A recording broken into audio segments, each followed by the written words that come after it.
They called her a traitor before the sun even set, but by morning, no one in town would dare say her name out loud. Before we go on, tell me, where are you watching from tonight? Drop your city in the comments. And if you believe kindness still matters out here, stay with me. Now back to the story. Margaret Hale hadn't spoken to another soul in 3 days, not since the storekeeper turned his back on her and said her credit was done. The wind moved through the cracks in her cabin like it owned the place, carrying dust, carrying silence, carrying the kind of loneliness that settled deep in a person's bones. Her hands were thin now, veins like dry riverbeds, and the only thing left on her stove was a dented pot with just enough broth to last one more night. Maybe two, if she was careful. She stood there a long while, staring at that pot like it might give her an answer, like it might tell her how to stretch something that was already gone. Then she heard it. Not a knock. Not at first. Just the sound of something shifting outside, slow, uneven, like someone who had run too far on too little. Margaret turned toward the door, her breath catching in her chest, the wooden floor creaking beneath her boots as she stepped closer. When she opened it, the cold air came in first. Then the girl. She stood there barely upright, one hand pressed against her shoulder, dark hair tangled with dust, eyes sharp despite the exhaustion pulling at them. Apache. Margaret knew it without being told. Everyone out here knew the difference. The girl didn't speak right away. She just looked at Margaret the way people look when they've run out of places to go. Not begging. Not quite. But close enough to make it hard to look away. Margaret felt something shift inside her, something she thought had gone quiet years ago. You shouldn't be here, she said, her voice low, almost lost to the wind. The girl swayed slightly, then steadied herself against the doorframe. No words. Just that look. Behind Margaret, the pot simmered softly, the last of what she had.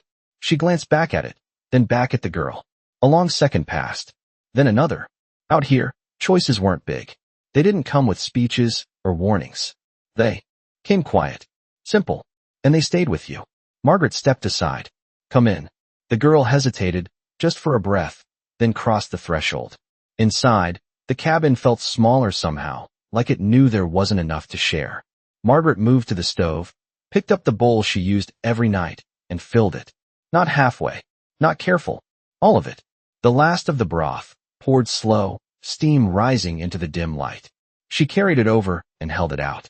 The girl stared at the bowl, then at Margaret, something unreadable passing through her eyes. Eat, Margaret said. No questions, no conditions. The girl took it, hands shaking just enough to notice.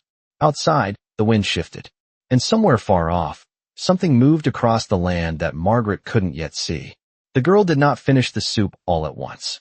She drank it slow, like she was not sure it would still be there if she rushed it, like every sip needed to be remembered. Margaret sat across from her, hands folded in her lap, watching the steam fade from the empty pot on the stove. The cabin was quiet except for the soft scrape of the spoon against tin and the wind pressing gently against the walls. After a while, the girl lowered the bowl. Not empty, but close. She looked at Margaret again, longer this time, as if measuring something that could not be seen. Ayana, she said softly, her voice carrying a weight that did not belong to someone so young. Margaret nodded once. Margaret, that was all. Names, nothing more.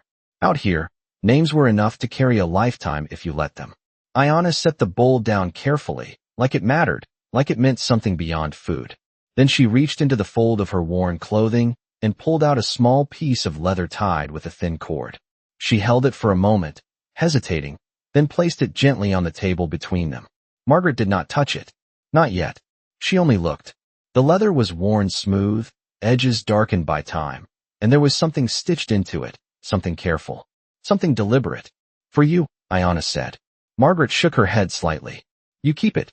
Ayana's eyes did not leave hers. It is already yours. The words hung there, quiet and certain.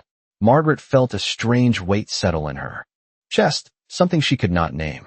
Before she could answer, a sound drifted in from outside. Hooves. Faint at first. Then another. And another. Margaret turned her head toward the door, her body going still. The sound was distant, but it carried across the land in a way that meant direction.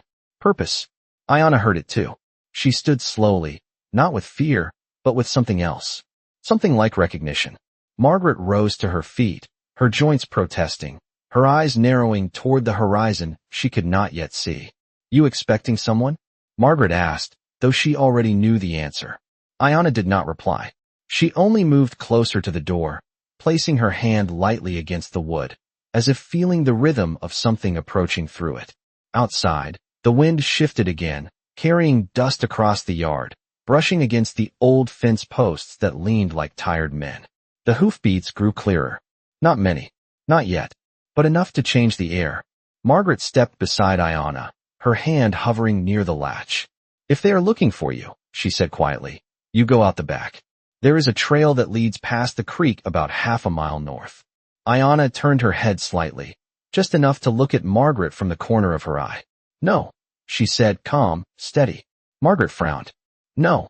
Ayanna shook her head once. "They are not here for me." The words settled heavier than the silence that followed. Margaret felt it then. That same shift as before, only deeper now, like the ground beneath her boots had changed without moving. The hoofbeats continued, slow and deliberate, drawing closer with each passing second. Not rushing, not searching, coming. And for the first time in a long while, Margaret realized the night was not going to pass the way she had expected. The hoofbeats did not hurry. They came steady, measured, like something that did not need to chase because it already knew where it was going. Margaret stood frozen beside the door, her fingers brushing the rough wood, feeling each distant impact travel through it. 1 mile away, maybe less now. She had lived on this land long enough to read sound the way others read letters. And this sound carried no confusion, no wandering. It was coming straight to her.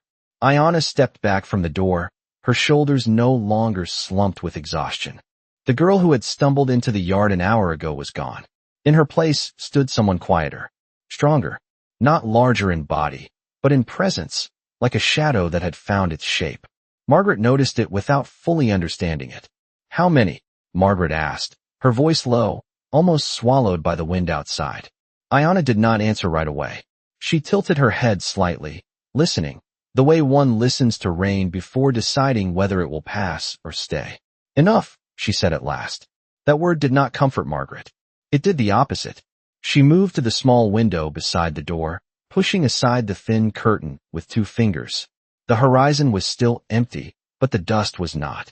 A faint line, low against the ground, stretching wide. Too wide for a handful of riders. Margaret let the curtain fall. Her chest tightened, not from fear exactly, but from the weight of something inevitable. She had seen men ride out here before. Debt collectors, traders, wanderers. They always came with purpose, but this felt different. Larger. Like the land itself had decided something and was now delivering it.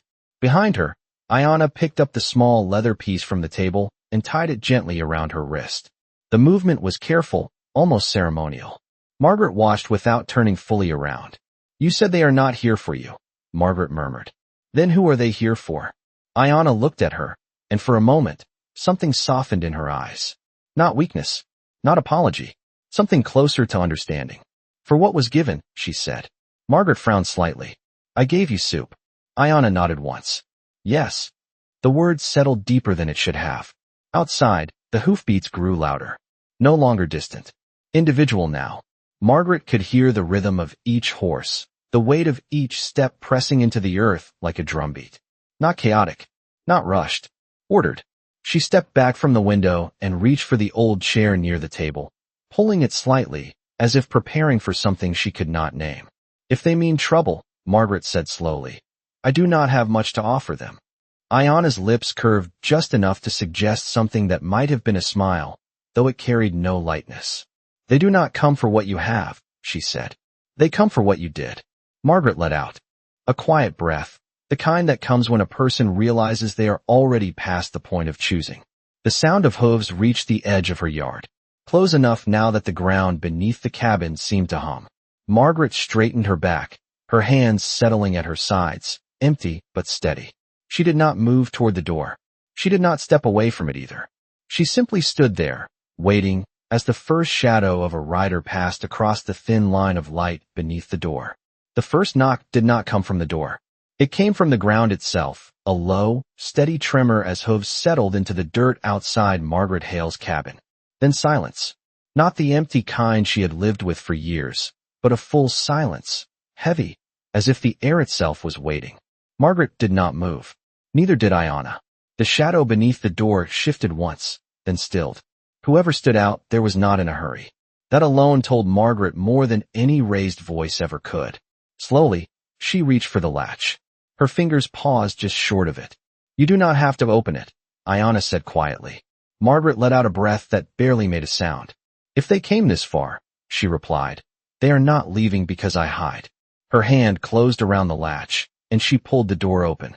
Morning light spilled in, pale and thin, but it was not the light that held her still. It was the horses. They filled the yard from fence to fence, stretching beyond it, a living line of muscle and breath and quiet strength. Dozens. No, more than that. Rows of riders sat tall in their saddles, still as carved wood, their eyes fixed on the small cabin as if it were the only thing that mattered in all that open land. No one spoke. No one reached for anything. They simply waited. At the front, one man stepped forward, his horse moving with a calm that matched the silence around him. He was older, his hair touched with gray, his posture straight in a way that did not need to prove anything. He stopped a few feet from the porch, close enough that Margaret could see the lines in his face, the kind carved by years, not by anger. He looked at her, not through her, not past her, but at her, as if weighing something carefully. Margaret stood her ground, her hands empty at her sides. The wind brushed past them, lifting dust, carrying the faint scent of leather and sun-warmed earth. The man inclined his head, just slightly. Not a bow, not submission, something else. Respect, perhaps. Behind her, Margaret could feel Iona step forward, her presence steady now, no trace of the weakness from before. The girl moved to the doorway, standing just within the frame, not hiding, not exposed. The man's gaze shifted to her for a brief moment, and something in his expression changed, subtle but unmistakable. Recognition. Then he looked back at Margaret. "You gave," he said, his English careful, each word placed with intention. Margaret blinked once, the simplicity of it catching her off guard. "I had little," she answered, her voice steady despite the weight of eyes upon her, but she needed it. The man studied her for another long second. Then, without raising his voice, without turning his head, he lifted one hand slightly. It was a small motion, almost nothing, but it carried. One by one, the riders behind him shifted. Not forward, not aggressive. They dismounted. Boots touched the ground in quiet unison, dust rising softly around them. And then, something Margaret Hale had never seen in all her years on that land happened. Every single one of them lowered their head. The silence that followed was not empty. It carried weight, like a promise spoken without words. Margaret Hale stood in her doorway, her breath slow, her hands still at her sides, watching as every head in her yard remained lowered. Not one rider looked at her now. Not one moved without purpose. The wind passed through them, brushing coats and stirring dust, but they held their place as if time itself had paused. Margaret had seen men tip their hats before. She had seen gestures meant to impress, meant to demand something in return. This was not that. This was something older, something that did not ask. It only gave. She swallowed once, her throat dry, her eyes moving across the line of men and horses that filled more land than she could measure from her porch. "Why?" she asked, the word quiet but clear enough to carry. The man at the front lifted his head slowly. The others did not. They remained as they were, still and grounded, like part of the earth itself. He stepped forward one pace, his boots settling into the dirt with a soft, deliberate sound. "Because she arrived," he said, nodding slightly toward Iona, with your kindness still warm in her hands. Margaret felt that land in her chest in a way she did not expect. Warm. Such a simple word. Such a small thing. She had not thought of it that way.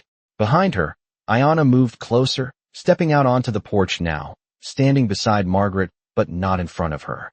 Not protected. Not hidden. Equal. The leather cord at her wrist caught the morning light, the small stitched piece resting against her skin like it belonged there. "You gave when you had little," the man continued, his voice steady, not loud, but carrying across the quiet space. "That is not forgotten." Margaret glanced down at her hands, at the faint tremor she could no longer hide, then back up at him. "It was only soup," she said. "It was everything," he replied. The words settled between them, firm, unshaken. No one argued them. No one questioned them. And in that moment, Margaret understood something she had not allowed herself to see before. Out here, where the land could take more than it gave, where people learned to hold tight to what little they had, giving anything at all was not small. It was rare. The man lifted his hand again, not as a signal this time, but as an offering. One of the riders stepped forward, leading a horse by the reins. The animal was strong, well-kept, its coat catching the light with a quiet shine. It stopped at the edge of the porch, calm, patient, waiting. Margaret looked at it, then at the man. "I cannot take this," she said, her voice firm despite the uncertainty behind it. The man shook his head once. "It is not payment," he said. "It is recognition." The distinction mattered. Margaret could feel it. Payment closed a debt. Recognition opened something else entirely. She hesitated, her gaze moving from the horse to the rows behind it, to the many more that stood beyond, filling her yard, her land, her view of the horizon. "And if I refuse?" she asked quietly. The man's expression did not change, but something softer moved through his eyes. "Then we still stand here," he said, "until you understand what you have already given." Margaret let out a slow breath, the kind that came from deep in her chest, from a place that had been quiet for too long. Beside her, Ayanna did not speak. She did not need to. The silence between them held more than words could carry. Margaret reached out, her hand moving toward the reins, stopping just short of them. Not out of fear, not out of doubt, but because she knew, in that moment, that what stood before her was not the end of something. It was the beginning of a weight she had never expected to carry. Margaret's fingers hovered just inches from the reins, close enough to feel the warmth of the horse's breath, close enough to see the slow rise and fall of its chest, steady and patient like it had all the time in the world. She had not held anything of value in years, not like this, not something offered without demand. Her hand trembled once, then steadied. Behind the horse, the line of riders remained unmoving, their presence stretching far beyond her small yard, beyond the fence she had repaired a dozen times with the same tired hands. It was too much, too many, too quiet. "I do not know what to do with this," she said finally, her voice low, honest in a way that carried no pride. The man at the front watched her without judgment. "You do what you have always done," he replied. "You care for what is placed in your hands." Margaret let out a faint breath that almost sounded like a laugh, though there was no humor in it. "I have barely managed to care for myself." The man did not look away. "And yet, you did not choose yourself last night." The words landed gently, but they did not move. Margaret glanced toward Ayanna, who stood beside her, calm, her eyes fixed on the horse as if this moment had already been decided long before Margaret understood it. The leather cord at her wrist shifted slightly in the light, the small stitched piece resting there like a quiet reminder of something Margaret had not yet fully grasped. The wind passed again, brushing past the riders, stirring the edges of coats and reins, carrying with it the scent of open land and something else beneath it, something steady, something certain. Margaret lowered her hand, just slightly, her fingers brushing the reins for the first time. The leather was worn but strong, smooth from use, not decoration. This was not a gift meant to be admired. It was meant to be lived with. She felt that immediately. The horse shifted its weight, not away from her, but toward her, as if accepting the contact without question. Margaret's fingers tightened just enough to hold, not enough to claim. She looked up at the man again. "If I take this," she said slowly, "what do you expect in return?" The question was not sharp. It was not defensive. It was the question of someone who had lived long enough to know that nothing came without a cost. The man's expression did not change, but his answer came without hesitation. "Nothing," he said. "You have already given." Margaret studied his face, searching for something hidden, some condition left unspoken, but there was nothing there. Only the same steady presence she had seen since the moment she opened the door. Behind him, one of the riders stepped forward, then another, each leading a horse of their own. Not one, not two, more. The line shifted, expanding, the quiet movement spreading through the yard like a ripple across still water. Margaret's breath caught, her grip on the reins tightening without meaning to. "This is too much," she said, barely above a whisper. The man shook his head once. "It is not enough," he replied, "but it is what we can carry here." The words settled into her, deeper than she expected, heavier than anything she had held in years. Margaret looked out across the yard again, really looked this time, taking in the number, the scale, the way the land itself seemed to have changed overnight. She felt something shift inside her, not fear, not disbelief, but something quieter, something that asked her to stand a little straighter, to breathe a little deeper. Beside her, Ayanna turned her head slightly, her voice soft but certain. "You are not alone anymore," she said. Margaret did not answer right away. Her eyes remained on the horizon, on the line of riders that now felt less like strangers and more like something she had not known she was waiting for. Her hand rested on the reins, steady now, no longer trembling. And for the first time in a long while, the space around her did not feel empty. The horses did not leave. Not one of them. They stood where they had been led, breathing slow, shifting only when the wind brushed against them, as if the land itself had accepted their presence and made room. Margaret Hale remained on the porch, her hand resting lightly on the reins, her eyes moving across the growing line of animals that now stretched beyond what she could count. It was no longer just a moment. It was becoming something else, something that would stay. She turned slightly, her gaze drifting past the riders toward the distant edge of town, barely visible beyond a low rise in the land. Smoke from morning fires curled into the sky there, thin and uncertain. People would be waking now. They would be stepping outside, expecting the same day they always had. Margaret knew better. "They will come," she said quietly, not to anyone in particular. The man at the front nodded once. "Yes," he said. No concern, no tension, just acknowledgement. Margaret looked back at him. "They do not understand things like this." Her voice carried no bitterness, only truth shaped by years of watching how people held onto what they feared. The man's expression remained steady. "Then they will learn by watching," he replied. Margaret let that settle. Watching, not arguing, not forcing, just standing. The idea felt strange, but it also felt right in a way she could not explain. Behind her, Ayanna stepped down from the porch and walked slowly toward the nearest horse, her movements calm, familiar, as if she had done this 1,000 times before. She reached out, placing her hand against the animal's neck, her fingers resting there with quiet certainty. The horse did not flinch. It lowered its head slightly, accepting the touch. Margaret watched that simple exchange, the ease of it, the absence of hesitation, and felt something loosen inside her chest. Not fear, not doubt. Something that had been tight for too long finally giving way. The sound came then, faint at first, carried on the same wind that had brought the riders. Voices. Distant. Not many, but enough. Margaret did not turn right away. She did not need to. She could picture them already. The men from town. The same ones who had stood on her porch the night before, their boots leaving marks in the dust like warnings. They would come with questions, with suspicion, with the certainty that they understood what they were seeing. She knew they did not. "Stay behind me," Margaret said softly, though she did not look at Ayanna when she said it. Ayanna's voice came just as soft, but steadier. "No," Margaret glanced at her then, a faint crease forming between her brows. "No." Ayanna shook her head once, her eyes still on the horse beneath her hand. "We stand together." The words were simple, but they changed something. Margaret felt it immediately.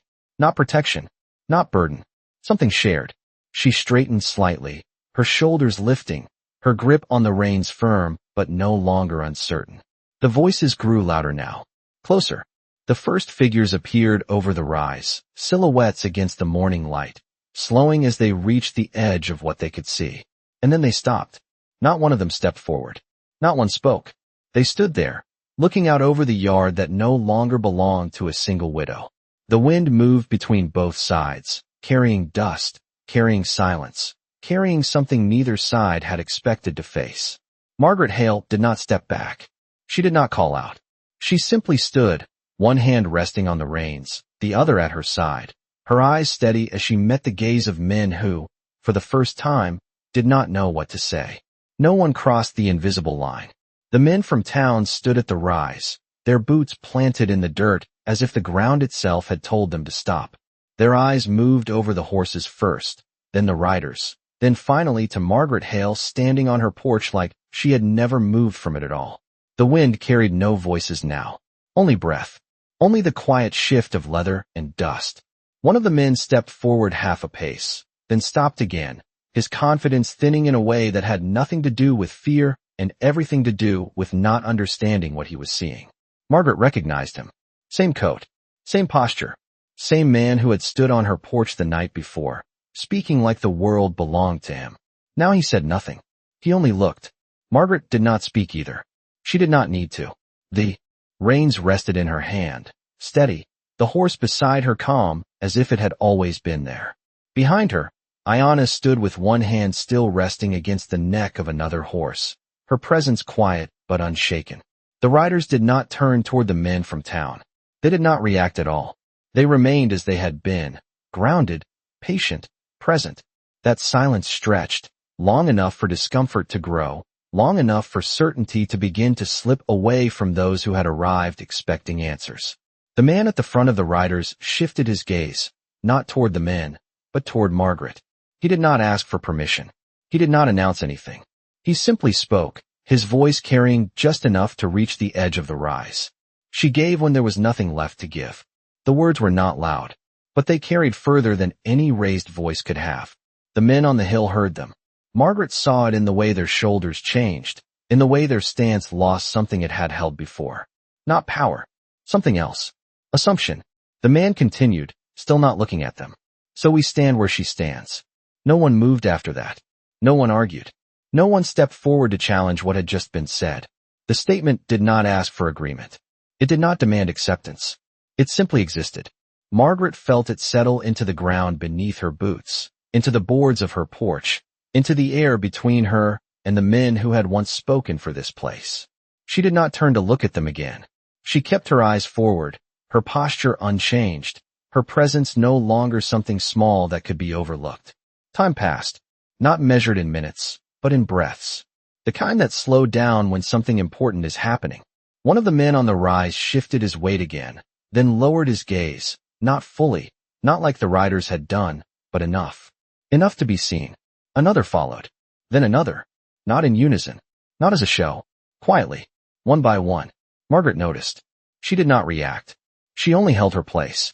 Beside her, Ayanna finally lifted her hand from the horse and stepped closer, standing just within reach. Not behind. Not ahead. Together. The wind moved again, softer now, carrying away the last of the dust that had hung between both sides. And in that clearing space, something changed. Not loudly, not dramatically, just enough that the line that had once divided them no longer felt as solid as it had the day before. The wind settled last. It always did. Long after voices faded, long after footsteps stopped shifting in the dirt, the wind was the thing that decided whether a moment would pass or remain. And that morning, it chose to remain. Margaret Hale stood where she had been, her hands still resting on the reins, her posture quiet but unyielding. Nothing about her had grown larger. Nothing had changed in the lines of her face or the wear of her clothes. Yet everything around her had adjusted, as if to match something that had always been there, waiting to be seen. The men on the rise did not come closer. They did not speak again. One by one, without signal, without command, they turned. Not quickly, not in retreat. Just enough to step away from what they no longer understood how to face. Their boots pressed into the earth as they walked back the way they had come, their voices absent, their certainty left somewhere behind them in the dust. Margaret watched them go, her eyes steady, her expression unchanged. She did not follow them with her gaze for long. She had already given them more attention than they deserved. Beside her, Ayanna stood in the same stillness, her presence no longer that of a stranger passing through, but something rooted, something that belonged without asking. The riders did not move until the last figure disappeared beyond the rise. Only then did the man at the front shift his weight slightly, his hand lowering in a motion that was almost invisible. The line behind him responded, not with noise, not with motion forward, but with release. Heads lifted, reins adjusted. Horses breathed deeper, as if the moment they had been holding had finally been set down. The man looked at Margaret one last time. There was no speech, no explanation, only that same steady recognition that had been there from the beginning. Then he inclined his head once more, a gesture as simple as the one that had started it all, and turned his horse. One by one, the riders followed, not in haste, not in spectacle, but in quiet. Departure. The yard did not empty all at once. It opened slowly, space returning in pieces, the ground revealing itself again beneath the fading line of hooves. Margaret remained on the porch as they left, her hand lowering from the reins only after the last horse had passed beyond the fence. The animal she held did not follow. It stayed, along with the others that had been led forward. She stood there for a long moment, listening as the sound of hooves grew distant, then softer, then gone entirely. Silence returned. But it was not the same silence as before. It no longer pressed against her. It rested beside her. Margaret stepped down from the porch, her boots meeting the ground that now held more than it had the day before. She moved slowly, her hand brushing against the neck of the nearest horse, feeling the steady warmth beneath her palm. Ayanna walked beside her, not speaking, not needing to. They stood together in the open yard, surrounded not by emptiness, but by presence. Margaret looked out across the land, the same land she had worked, endured, and survived on for years without witness. Now it felt different, not changed, revealed. She glanced once at the small leather cord around Ayanna's wrist, then down at her own hands, remembering the weight of a simple bowl, the warmth of something given without expectation. She did not smile. She did not speak. She simply breathed in, slow and steady, as the morning light settled across the yard. Out here, nothing had been taken, nothing had been forced, and yet, everything had been answered.